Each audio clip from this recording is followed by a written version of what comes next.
Today we're talking about a budget limited gun, the CZ Tactical Sports Orange. Are you ready?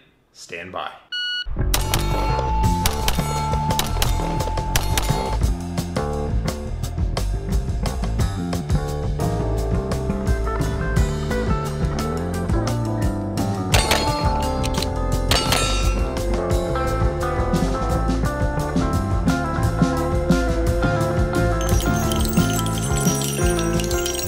From the lead-in, you may be chuckling saying that's a budget gun, it's a $1,600 pistol. And it is a budget gun considering its competitors cost from over $2,000 up to $6,000 or more. So in that context, yes, it is a budget gun. Now in recent years, people stepping up from budget service guns into higher quality pistols have been flocking to the Shadow 2, and they should have been flocking to this gun. The Tactical Sports Orange is significantly nicer than the Shadow 2. Granted, their missions are different, and this is about $500 more expensive. But if you're somebody who doesn't care about double action, you're just blown away by the single action trigger, this comes with a trigger that's lighter than 2 pounds right from the box. You don't have to do anything. So all of that money you would spend on modifications of the Shadow 2, you could have right out of the box with this gun. Now the Tactical Sports Orange comes in 2 calibers. You can get it in either 9mm if you're a casual guy and just want to impress your friends at the range, or it comes in 40 caliber if you are a competitive shooter and like to play golf with guns. Now for the people who are just going to bail out quick, I'll give you some value and boil it down for you. I am hugely positive on this gun. There are a couple things that I don't necessarily love about it, but they're very minor and very easily correctable with the aftermarket. But we'll get into that more later. So fire up that old comment machine right now and let me know in the comments whether you'll be buying your Tac Sport Orange in 9mm or 40 caliber and why it's 40 Smith & Wesson. Now, unlike the Shadow 2, there's absolutely no pretending that this is anything other than a competition gun. This gun is purpose-built for IPSC Standard Division. And standard division guns are generally about a 5.4-inch barrel. They have a somewhat narrow mag well. They fit in a box which is dimensioned within the rule books, which is why they're all roughly the same size. It's the reason why the Tactical Sports comes with 3 magazines that are 126mm long. If you are competing in IPSC Standard Division, then this gun is ready to race right out of the box. You literally don't have to change anything about it. But this is the US and we don't play IPSC, we play USPSA, and I will get lost in the weeds on what those modifications to make this gun race ready are, but let's go over the gun in its stock configuration first. Now the Orange series of pistols from the CZ factory come with extra love. They pick the frame and the slide and mate them together. There's a little bit of hand fitting, and when you actually try to disassemble the gun, you actually need to push the slide onto the frame a little bit harder than you would any of the other CZs that I've had the privilege of playing with. The barrel and the bushing seem to have a better fit, and as a result, with my 21st through 26th rounds with this pistol, I was able to print a cloverleaf group at 20 yards offhand unsupported, and that's with a gun I'm largely unfamiliar with and a caliber I don't normally shoot. That's not a testament to my ability to shoot, that is a testament to how mechanically accurate the gun is, how good the ergonomics are, and how great the trigger is. And as a result of that extra love from the factory, the quality in hand when you pick this gun up is extra high. It just feels, I won't say it feels like a custom 2011 because it doesn't. There is a bit of wiggle at the rear of the slide. Let's see if you can hear that.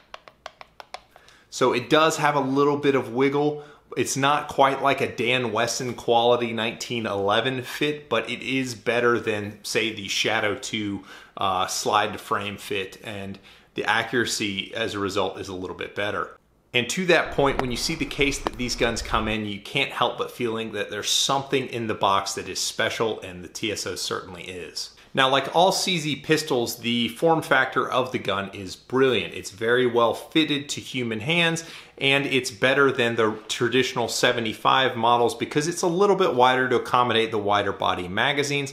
And as a result, as a large-handed shooter, I'm able to get all of my mitts on the gun without feeling like I'm pushing the fingers of my strong hand off the front of the gun. Now the grip tang is beautifully molded and it sits nice and low in the web of your hand. However, it's a little bit narrow and it feels like it creates a pressure point when you're firing a lot. I noticed at the range when I was shooting over 200 rounds in a single day, it felt like it was beating up the web of my hand. It wasn't spreading out the force across my palm like the kind of wider body 2011s tend to do. And to that point, the Tac Sport is a bit narrower on the side, so it kind of hits you in the palm a little bit harder, at least in 40 caliber. In 9mm, I've shot those too. You never notice it. It feels fantastic. Now the orange grips that come on the gun are absolutely beautiful. They're kind of thin and they don't really provide a whole lot in the way of traction, especially once your hands get wet. But a lot of people like to switch them out for these. These are actually palm swell grips from LOK Grips.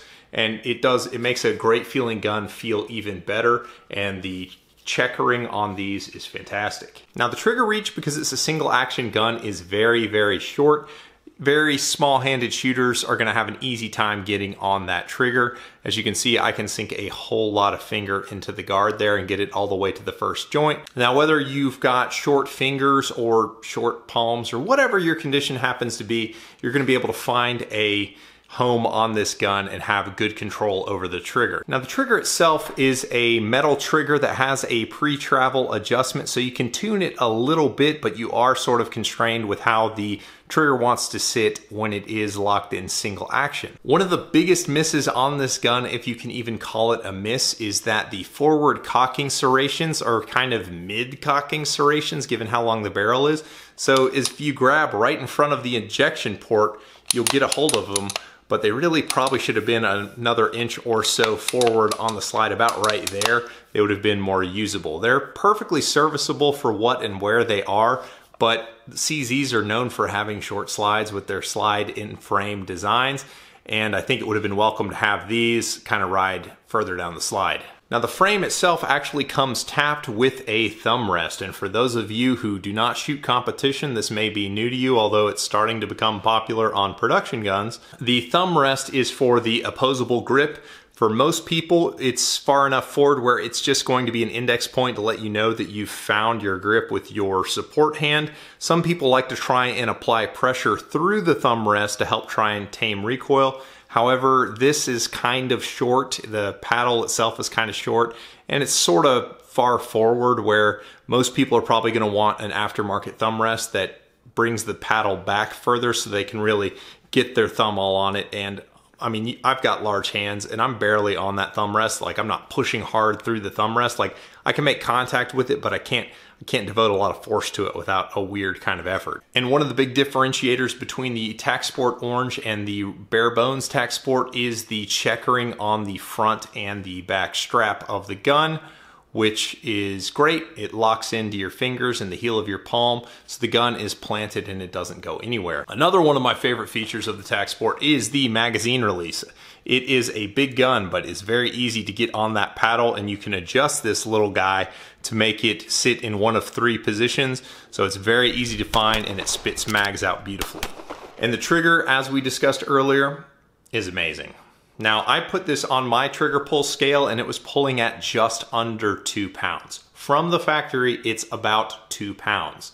If you've never shot a 2-pound trigger, you're gonna realize how much force and ham-handed you are in trying to trigger check, if you will, and that's gonna cause you to send rounds down range. So if you're not prepped on a 2-pound trigger, you're gonna wanna take this to a square range and just punch paper at first as you get used to how little pressure you actually need to put on it, because you can see there's very little wiggle in the gun when you are in single action. That's how much you get to prep the trigger. And the actual trigger characteristics, I'll step to the side and show you. So there it is. I am on the wall and boom, there it is. Almost no over travel. And the reset, there it is. It's a little anemic on the reset, but boom, there it is. So it's very short, very fast. It's just a glorious trigger. It really is nice. It is very easy to shoot this thing accurately.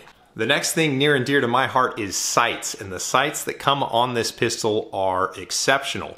Fiber optic front, which is what should come on all pistols from the factory, and an adjustable rear. So you can zero this pistol for whatever your given load is in competition. And to that point, shooting this gun, as you saw earlier in the video, it is exceptionally easy to be accurate with, and I am not an iron sight shooter by any means if you're familiar with this channel. And to that point, if you are not subscribed, go ahead and hit that like button, subscribe, ring the bell, and jump into the comments, and I will serve you up some more glorious content on firearms. Now, as I mentioned, the gun is heavy. It is about 47 ounces as stated on the CZ website, which makes it about 3 pounds, which is pretty substantial. But that helps because it makes the gun easier to aim and hold on target for longer, tighter shots, and it makes it recoil nicely. So when you're shooting things like doubles with a 40 caliber that you don't practice with, you can still look reasonably decent and keep them mostly in the A zone. Out of the box, the gun is going to come with recoil springs in several different weights, so you can actually tune how the gun goes back into battery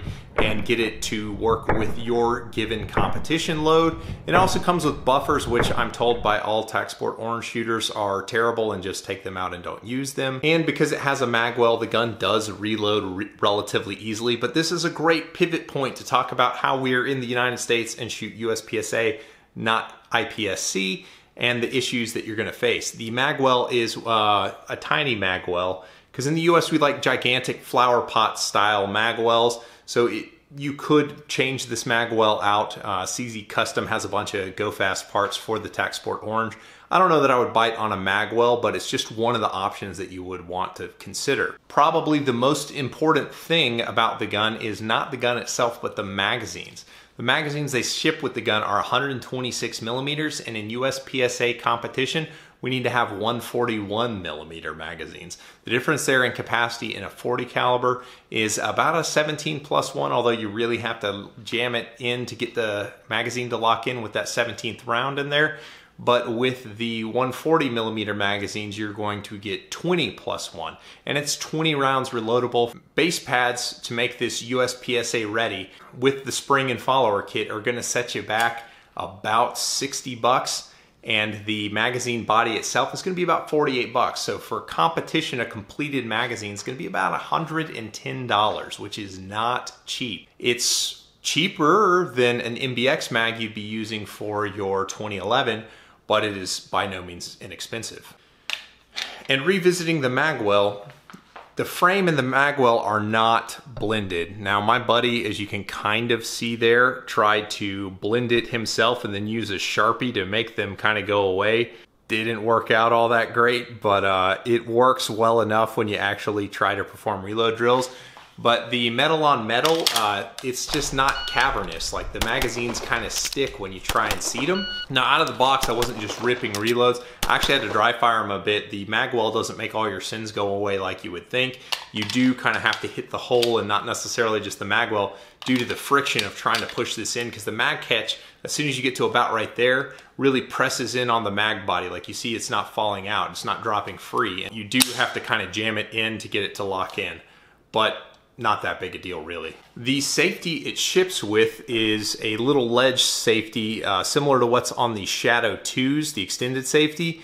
A lot of people are having issues with bumping those up. CZ Custom again sells a rocker style safety that is popular, and my buddy who's loaning me this gun actually went with like the Shadow thin safeties, which this drives me crazy. I could never set the gun up this way and compete with it that way, but he seems to love it. The reliability of the gun has been fantastic. I only put a few hundred rounds through the gun myself. I'm familiar with this gun, I've shot it before, but my buddy, this is his gun. He's put over 7,000 rounds through it. He hasn't really had any issues except for when he tried to play with springs at one point. One thing he did note about the gun is you are going to have to pull the extractor about every 2,000 rounds or so and clean it out. He said he starts getting malfunctions after about the 2,000 round point, at which point he just pulls the extractor and cleans the channel out, whereas the Shadows can make it to about 10,000 rounds before you have to clean the extractor channel. So if you're a casual shooter, the Tac Sport Orange is going to make you look like a boss at the range. All of those fundamental technique errors you have are going to go away because this big old heavy gun with a light trigger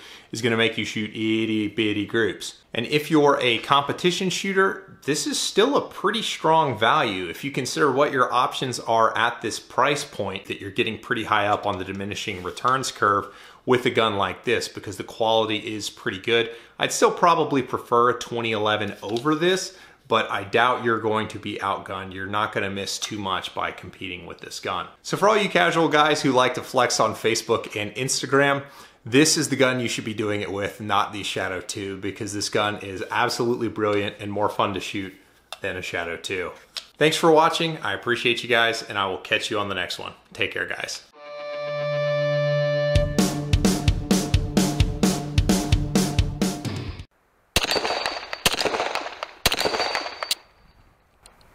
Well, shit.